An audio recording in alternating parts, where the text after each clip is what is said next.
Lindsey Buckingham, new single, I Don't Mind, my reaction and review, plus new album and 2021 tour news.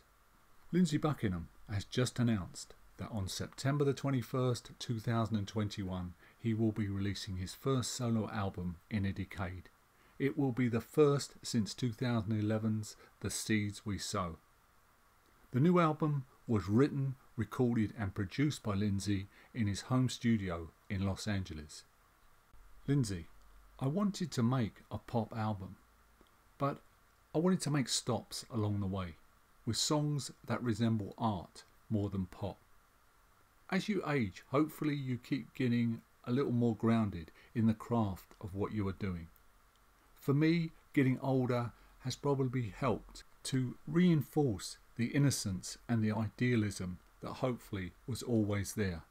He goes on to talk about his new single, I Don't Mind, and he says, like many of the songs on my new album, it's about the challenges couples face in long-term relationships.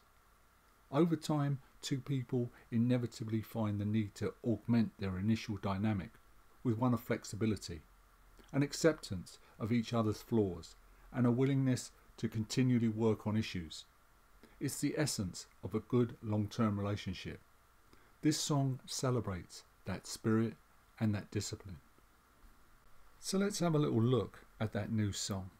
Now, I've been listening to Lindsey Buckingham since the Buckingham Nicks days, and that one great album they made was unfortunately clogging up all the bargain bins. After all these years, I can pretty much tell when Lindsey's on it, when he's really on it, and in my opinion, he most certainly is here.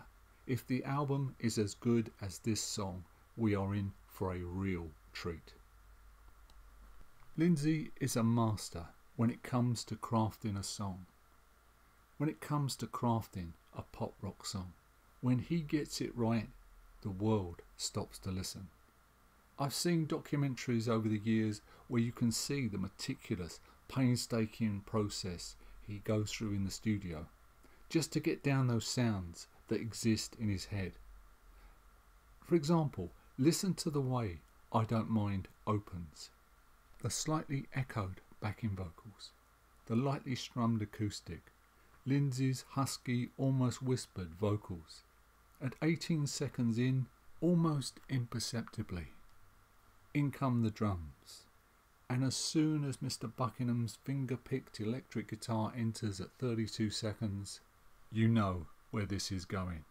And he hits you right between the eyes with one of those classic melody lines he does so well, multi-tracking his vocals to gorgeous effect, accompanied by an unknown female singer. But does he let you off the hook? No, not for an instant.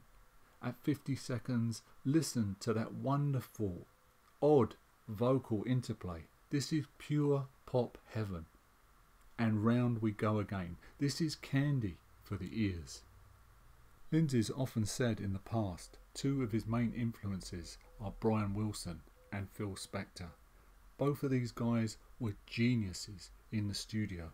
Take another listen to I Don't Mind and see the way it's constructed, the way it's layered, the touches of light and shade. Lindsey is right up there with Phil Spector and Brian Wilson, in my opinion. Mr. Buckingham is also, for me, a fantastic guitarist, a hugely underrated guitarist. No one plays quite like Lindsey, but there's one thing I particularly like about his guitar playing. Here's an interview he gave for Guitar World Acoustic magazine. I've always believed that you play to highlight the song, not to highlight the player. The song is all that matters. There are two ways you can choose to go.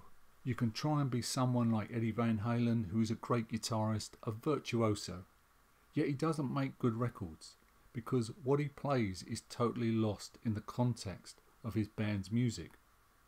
Then there are guitar players like Chet Atkins, who weren't out there trying to show themselves off as guitarists, but were using the guitar as a tool to make good records. I remember loving Chet's work when I was a kid, but only later, when I really listened to his guitar parts, I realised how much they were part of the song's fabric, and how much you'd be going, oh, that song wouldn't work if they weren't there. So what else do we know about the new album? Well, the track listing is here.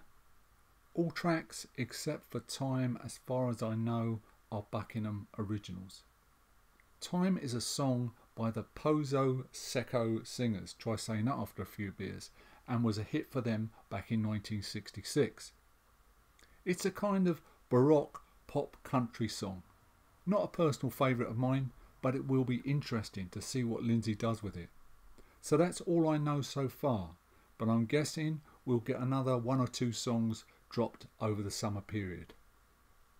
Lindsey's American tour has 19 dates penciled in for this September, followed by another 11 in December. It will be his first tour since he had open heart surgery in 2019. He had wanted to tour in 2020, but that had to be put on the back burner due to the pandemic. If you can catch any of those US dates, I would do if I were you, as I think Lindsey will be putting on something special. Thank you for listening. Don't forget to like the video, and if you want to, it helps us out if you subscribe to the channel. But most of all, most importantly, stay well, stay safe, and I'll see you guys in the next video.